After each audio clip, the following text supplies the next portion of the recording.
Hi friends, Pandian store அடுத்து என்ன நடக்க போகுதுன்றது இந்த ஒரு வீடியோவில் ஒரு குட்டி ப்ரெமோவாக பார்க்கலாம் வாங்க. இங்கே ராஜி கர்ப்பமாக இல்லைன்னு தெரிஞ்ச உடனே ரொம்ப ஃபீல் ஆகிடுறாங்க அவங்க வீட்டில் இருக்க எல்லாரும். இந்த மாதிரி வந்து அவங்க சாப்பிட்டு சாப்பாடு ஒத்துக்காததுனால தான் அவங்க வாமிட் பண்ணியிருக்காங்க. அது இல்லாத டேட் வந்து தள்ளி போகிறதெல்லாம் சாதாரணமான விஷயம் தான். நல்லா ஃபுட்டு எடுத்துக்கோங்க, நான் இந்த மாதிரி சில டேப்லெட் தரேன், அதை போடுங்க, மற்றபடி நீங்கள் கன்சீவாக இல்லைன்ற மாதிரி சொல்லிடுவாங்க. ஹாஸ்பிட்டலை விட்டு வெளியே வந்தது கோமதி ரொம்ப ஃபீல் பண்ணுறாங்க. நான் ராஜி கன்சீவாக இருப்பான்ட்டு எவ்வளோ சந்தோஷமாக இருந்தா, ஆனால் என்னுடைய சந்தோஷம் எல்லாமே இப்படி வீணாக போயிடுச்சுன்றாங்க. அம்மா நான் தான் சொன்னேன்லம்மா, நீங்க தாம்மா என்னுடைய பேச்சை கேட்கலான்றாங்க.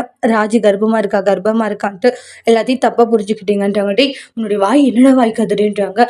இப்ப குழந்தை வேணாம் அப்படி இப்படின்னு சொன்னா அதே மாதிரி எல்லாம் முடிஞ்சு போச்சுன்றாங்க.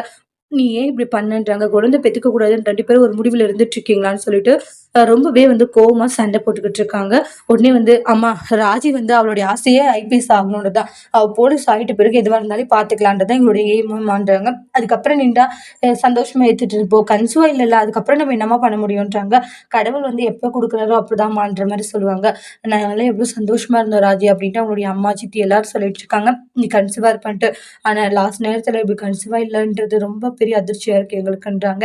உடனே அத்தை நான் ஒன்று சொல்லட்டுமா, ராஜியுடைய ஆசையை போலீஸ் ஆகணும் தான், கொஞ்சம் பொறுமையா இருங்க, எதுக்கு இந்த அளவுக்கு வந்து இது பண்ணிட்டு இருக்கீங்கன்றாங்க. நீங்களும் கஷ்டப்படுறதும் இல்லாம ராஜியை கஷ்டப்படுத்த வேண்டாமேன்றாங்க. அவ அப்பவே சொன்னா நம்ம செக் பண்ணிக்கலான்ட்டு, ஆனா நீங்க தான் 2 நாள் போட்டோம் அப்படின்னு சொல்லிட்டீங்க. செக் பண்ணியிருந்தா அப்பவே தெரிஞ்சிருக்கும். ஆனா நீங்க தான் தேவையில்லாம வந்து எக்ஸைட்மெண்ட்ல வந்து இந்த மாதிரி எல்லாம் பண்ணிட்டீங்க. நீங்களே யோசிச்சு பாருங்க, ராஜியும் நானும் அப்பவே சொன்னோம், நீங்க தான் கேட்கல அப்படின்ற மாதிரி சொல்லுவாங்க. ஒரு மாதிரி ராஜியோடைய ஃபேமிலியும் அப்புறம் கோமதி இவங்க எல்லாருமே ரொம்ப அப்செட் ஆயிடுறாங்க. அதோட இந்த ப்ரெமோவை முடிச்சிருக்காங்க. இனி வரக்கூடிய எபிசோட்ல என்ன மாதிரி ஒரு ட்விஸ்ட் வரப்போகுதுன்ட்டு வெயிட் பண்ணி பார்க்கலாம். இந்த வீடியோ பிடிச்சிருந்தா லைக் பண்ணுங்க, கமெண்ட் பண்ணுங்க, ஷேர் பண்ணுங்க. மறக்காம நம்ம சேனல் நீங்க சப்ஸ்கிரைபர் பண்ணிக்கோங்க. Thank you friends.